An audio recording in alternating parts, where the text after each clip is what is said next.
3 ministers are scheduled to speak on the impact of the Middle East situation when Parliament sits on Tuesday. Deputy Prime Minister Gan Kim Yong, Coordinating Minister for National Security K. Shanmugam, and Senior Minister of State for Finance Jeffrey Seow will deliver ministerial statements.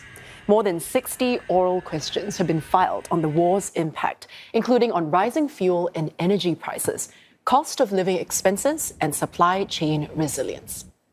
Parliament will debate on bills relating to energy conservation and veterinary practice. There'll be new laws proposed, including on cross-border railways and border control. And for more on this, we're joined by Associate Professor Eugene Tan from the SMU's School of Law. Prof, great to have you with. Thank you. Now let's start with 3 ministerial statements and also over 60 questions to be tabled in Parliament over the Middle East war tomorrow. So has there been a precedent for this many ministerial statements and questions on a single issue? Well, Angela, I think, it's unprecedented. Putting aside, the COVID-19 pandemic, where all Parliament sittings during that period was very much concerned about the COVID-19 pandemic. So we are looking at a bumper crop of parliamentary questions, 3 ministerial statements, which again is a bumper crop. And I think it reflects concerns on the ground. It also reflects the government's eagerness, to engage with Singaporeans on what are the plans ahead. How can we continue, to be resilient? How are we going to deal with the challenges? So I think tomorrow's parliamentary sitting, is critical, right? It is about addressing the concerns of Singaporeans. It is about the government having the platform, the opportunity to explain what it seeks to do, what are some of the medium-term plans that it may have, what it can do, if things were to go bad quite dramatically. Because we are not looking at something that's going to last for a couple of weeks, right? There is the possibility that this Middle East conflict, even if it were to end tomorrow, the fallout, the repercussions, will be felt for quite some time to come, particularly with regard to, energy security. Yeah. Well, meanwhile, the government has convened the Homefront Crisis Ministerial Committee in response to this conflict. But realistically, what policies can the government directly influence versus how much of it might remain largely out of the government's control, given the volatility of the situation? I think it's an excellent point. And when you look at the name of the committee, right, I think it's clear that the focus is very much, on the home front. You're absolutely right. There's nothing we can do about the Middle East conflict. We hope that it doesn't develop to such an extent where, Singapore will be pressed, to take sides. But I think in terms of, dealing with the energy crunch, dealing with cost of living concerns, dealing with food supplies concerns, I think, these are things that the government can do, right? They will not be able to put us in the position that we were before the conflict started.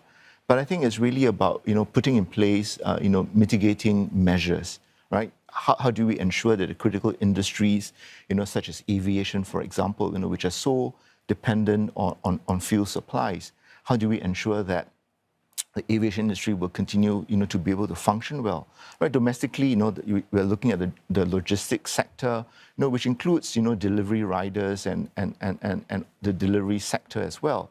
So all that needs attention. So I think it's really about, trying to provide the necessary assurance. It is also to demonstrate that we have agency, right? So we mustn't, even though things are beyond our control as to what happens in the Middle East, but in terms of how we can respond to the evolving crisis, which are really a series of crises rolled together. How do we respond? How do we ensure that, we continue to be able to thrive?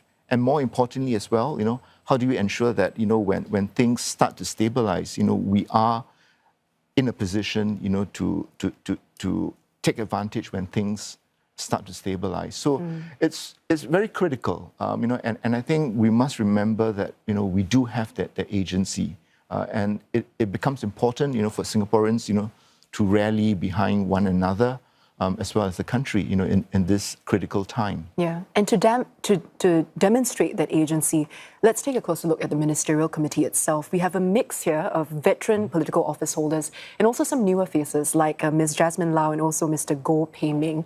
What factors do you think were taken into consideration when it comes to selecting this committee? One thing we can be sure is that no one's a passenger on the committee. Everyone is going to be there to contribute. So obviously, the issue is, which ministers, which office holders, given their portfolios, would be able to contribute, to the committee. But I think, when we look at the younger leaders, right, like Ms. Jasmine Lau and Mr. Goh Pei Ming, I think it is also, taking that opportunity, to have these younger ministers, learn, the art of crisis management, if I could put it that way, right? Because I think we are in an era of poly-crises, as some scholars would put it, right? One crisis after another, crisis composed of many different crises put together. And so I think it is important that we develop, the right qualities, we learn the right lessons. And I think this is where it provides, a very valuable learning opportunity, not just for the committee and for the political office holders, whether they're on the committee or not, but also for Singaporeans, right? Because we many of the crises are not of our own making, right? But we have to deal with them. I think that's the reality of life in this very complex geopolitical environment that we're in today. Yeah, and that committee would be a starting point for that direction Certainly. Going forward. Prof, thank you so much for coming in, as always. I've been speaking with Associate Professor Eugene Tan from SMU.